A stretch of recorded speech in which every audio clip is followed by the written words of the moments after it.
It's time now for Real Estate Update. With Usha Chandra of Globenet Realty, real estate is our world. Now we're standing here face to face, afraid to move or else. Globenet Realty. Globenet Realty has been the longest established, trusted and respected agency in its trade area. Usha Chandra, Director of Globenet Realty, provides honest and ethical service to her customers. If you are thinking of investing in Brisbane real estate market, or if you are seeking professional property management, then you should contact Usha Chandra today on landline 3865 4466 or mobile 0419 775 416. And for further updates, log on to our website www.globenetralty.com.au. Globenet Realty is your own local real estate agency. Situated at Shop 52281 Sandgate Road, Boondall. Globenet Realty. Real estate is our world.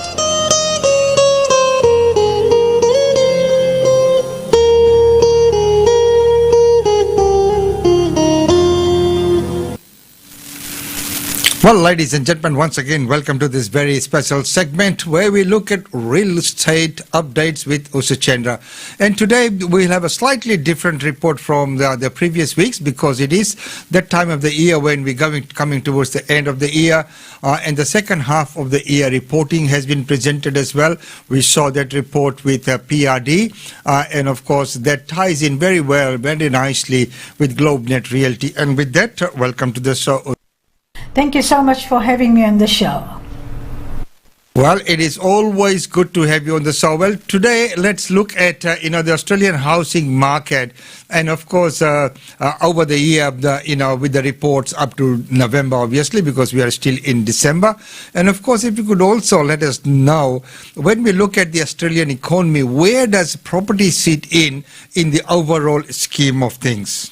Yes, let's have a quick look at the extraordinary numbers on Australian housing market over the year to November, with the current upswing being the fastest on record over 14-month period. Cumulative growth of 23.7% through the current upswing has been accompanied by rapid growth in housing credit and highly elevated sales volumes. As a result, housing has been an integral part of the economic recovery from COVID-19 and forms the higher than average concentration of household wealth in Australia, with the latest RBA figures putting housing at 55.4% of total household wealth. So let's have a quick look at the summary of Australian asset values in November 2021. Residential real estate, $9.4 trillion. Looking at superannuation, $3.4 trillion. And assets, $2.8 trillion. And commercial real estate is only $1.1 trillion.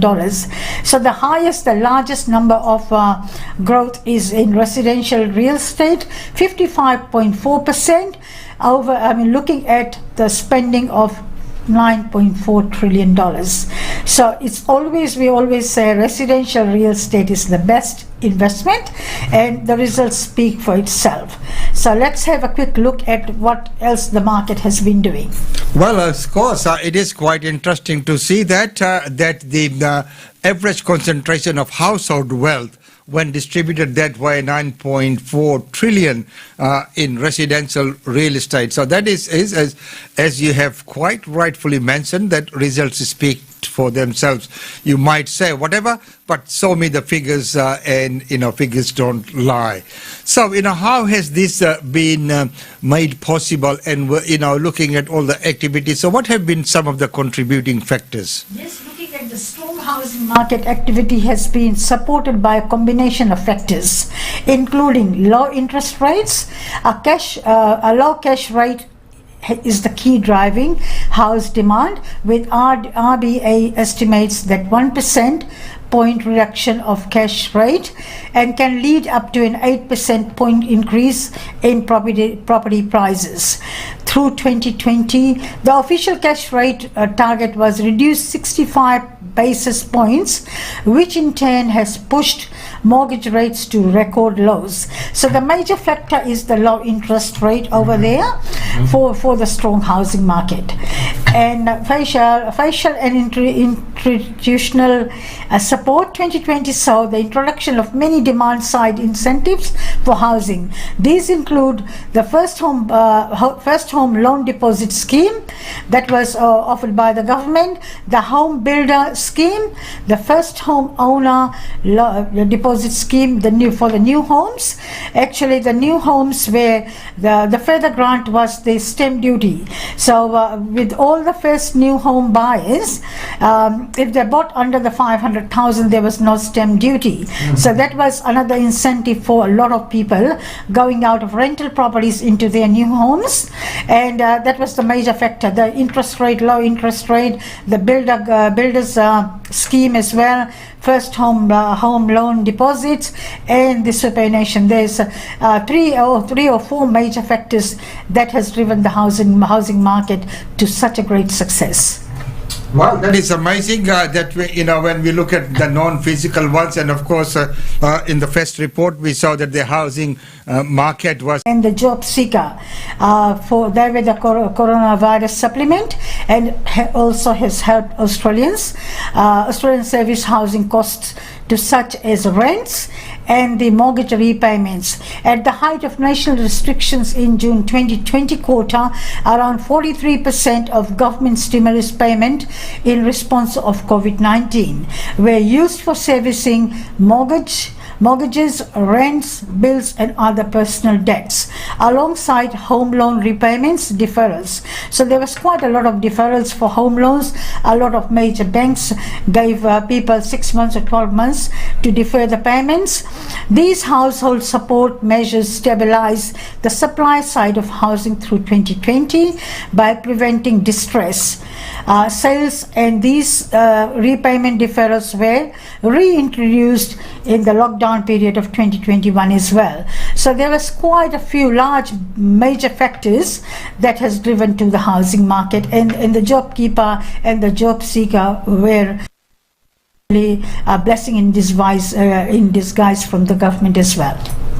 well, they were a blessing in any which way you look at it, because it's been something that kept the economy stimulated. It kept everyone through those things that you've just mentioned about the rent payments, mortgages and other things. So that's really helped a lot. So moving forward, looking at the accumulative household savings, which we talked about, that that real estate and residential real estate takes the cream on that. So what have been some of the points looking at the accumulative household savings?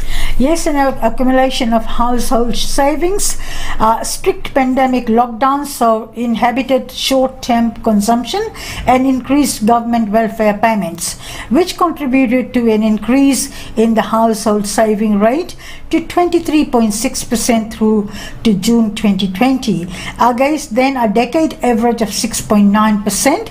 Looking at 6.9% a decade ago and 23.6% is quite a high rise. It is likely the elevated level of savings incentivized higher levels of demand for housing. Obviously, when people had a lot of savings through the government incentives and the welfare payments and all those things, a lot of people have gone into their homes, and that's a great thing. People are not only renting, they have got their own homes. They can call their own home, and the payments what they were paying for rentals can be paid towards the mortgage. So it's a very good results for 2020 and 2021 till November 2021. And quite exciting. So today we're going to be talking about real estate and everything real estate in 2023. With that, welcome to the show, Usha. Thank you so much for having me on the show, Usha Chandra in Australian Indian Radio. I would like to wish everyone a very prosperous 2023. And a prosperous 2023. Yes, we are looking forward to a great year, and already we've seen lots happening right there. Well, right now, when you look at Australia, they talk about the wealth of Australia. So if you look at this, where does real estate fit in, and especially residential real estate in comparison to super and maybe other, and even maybe commercial real estate? If you could give us an update on that, please. Absolutely. Residential real estate underpins Australia's wealth. So the top is also residential real estate.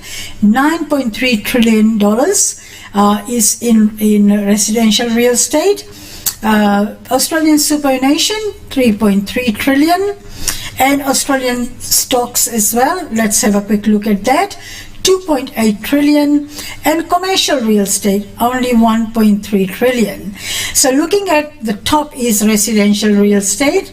Everybody needs a house to live in, so that's the top of the list. Residential is $9.3 trillion. Looking at number of dwellings is 10.9 million people have got residential dwellings, and outstanding mortgage debts is 2.1 trillion. So a lot of people have got mortgages, and household wealth held in housing is 57%. So that's quite high compared to commercial real estate and Australian stocks and super as well. So looking at that's the top is residential real estate. And residential real estate leading the way there in trillions of dollars. Wonderful to see that. And of course, we know that everyone loves that security of investment into real estate, and especially even moms and dads, even if they're not high profile investors, but they still like to have their house, probably one or two investment properties if they can manage that. And that's what everyone aspires to. And we have seen that within our migrant community as well. They always try and get their house of their own, working very hard to get that as soon as. But right now, as we've seen that we have come out from a bubble which is best. We were up on the top on the peaks. So we all know that there has been some decline in real estate values and the dwelling values. So what have they been in the past years, or maybe even looking at the quarter and then probably the whole 12-month results so far? Yes, let's have a quick look at overview of Australian dwelling values. 3 months, looking at the 3 months value, minus 3.3%. Down, national home values fell 3.3% in the last 3 months to December. A smaller decline than the 3 months to November. Looking at 12 months now, minus 5.3%. So dwelling values across Australia are 5.3% lower over the past 12 months, making the largest calendar year decline in home values since 2008. So that's quite a large decline there, minus 5.3%. So look at the capital cities as well. The monthly pace of decline increased through December. December saw the national home values decline minus 1.1%, which was steeper than 1% fall in November, but still below the peak monthly decline, minus 1.6% decline in August. So the highest decline was in August, minus 1.6%. So there you are. That's quite a comprehensive report there. So in the 3 months we have seen minus 3.3, while overall in 12 months we have seen minus 5.3. So that is what I would say, market adjustment coming to the terms with the current market and moving on. So where and how have these monthly changes taken place? We can, if you can give us a breakdown of maybe whole of Australia, then looking at the combined regionals and probably looking at the combined capitals as well. Yes, let's have a quick look at that change in dwelling values in the 3 months to December 2022. Australia, minus 3.3%. Combined regionals is minus 3.2%. And combined capitals is minus 3.3%. Looking at Australia, it's minus 3.3%. And as we discuss about combined regionals, minus 3.2%. and combined capitals minus 3.2%. Looking at Northern Territory, minus 0.6%. Tasmania is regional Tasmania is minus 1.1%. Regional WA is it's a plus, I think, 1.3%, and regional South Australia is 1.8%.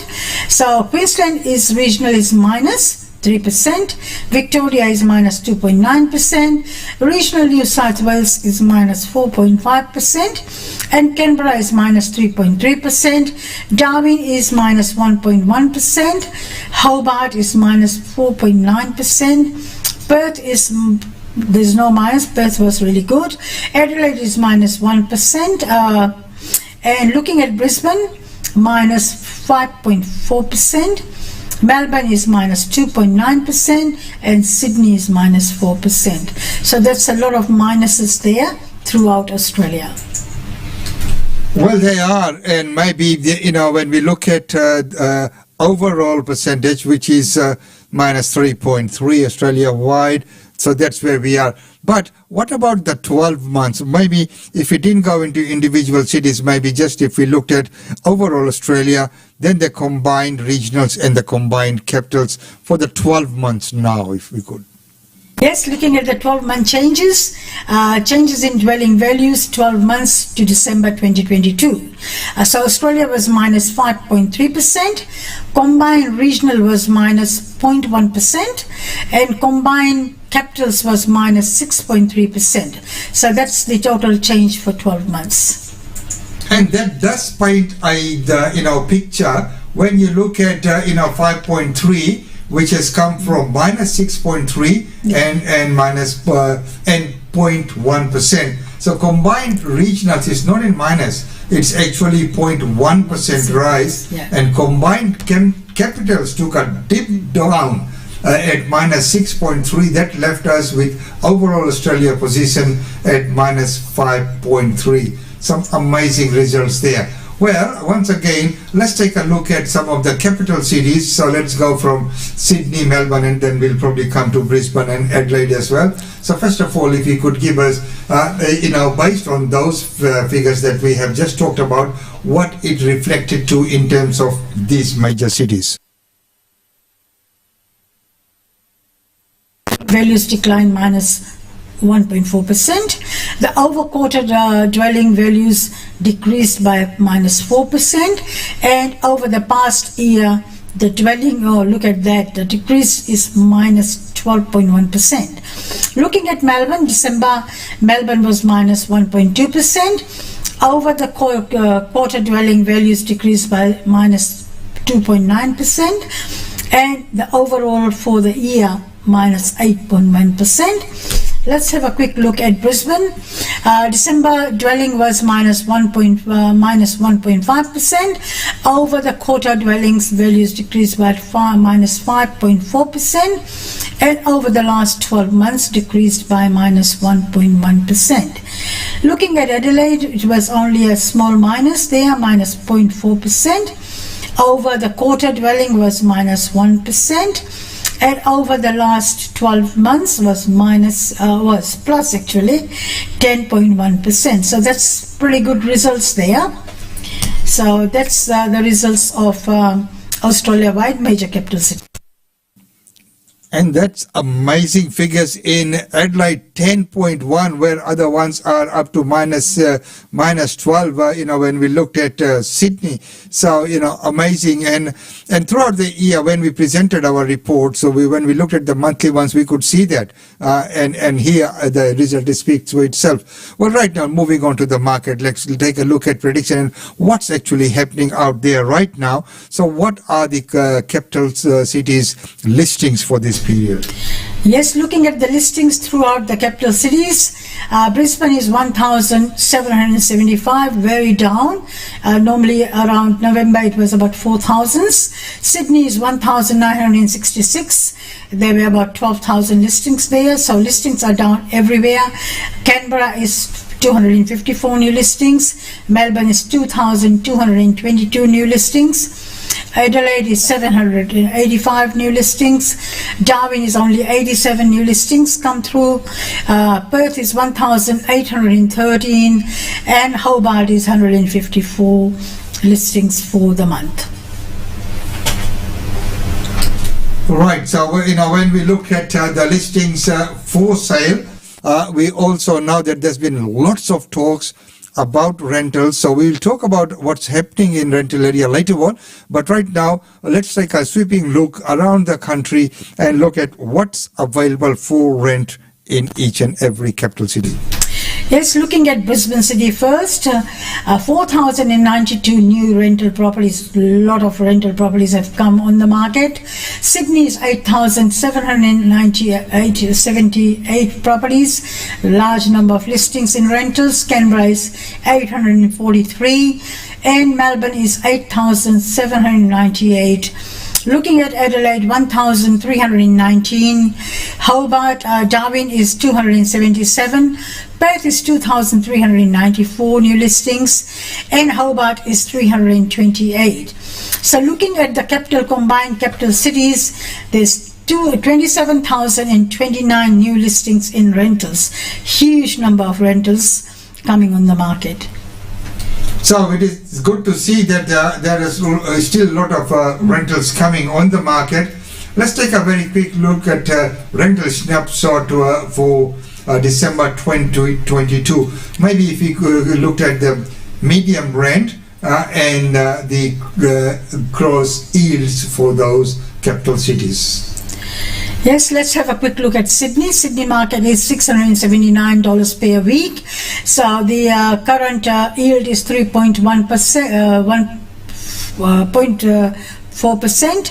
Melbourne is 507. The rental market has gone a little bit up there as well, and the current yield is 3.29%.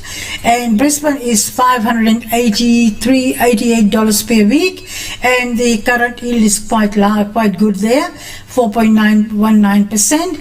Adelaide is $518 per week, and the current yield is 3.95%. Perth is 553, pretty steady rent there. Current yield is 4.57%.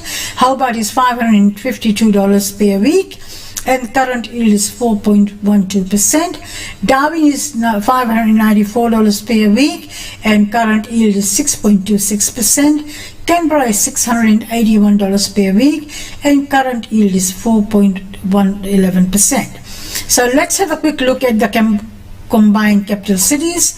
Average rent is medium rent is $577 per week, and the current yield is 5.56%. Looking at combined regional markets, $500 is their medium rent. It's gone up as well. It was $498 before, and the current yield is 4.50%. Looking at the national, medium rent is $555 per week, and the yield is 3.78%. So the yields are pretty steady there. The rental market in most of the places have gone up by $5 or $10.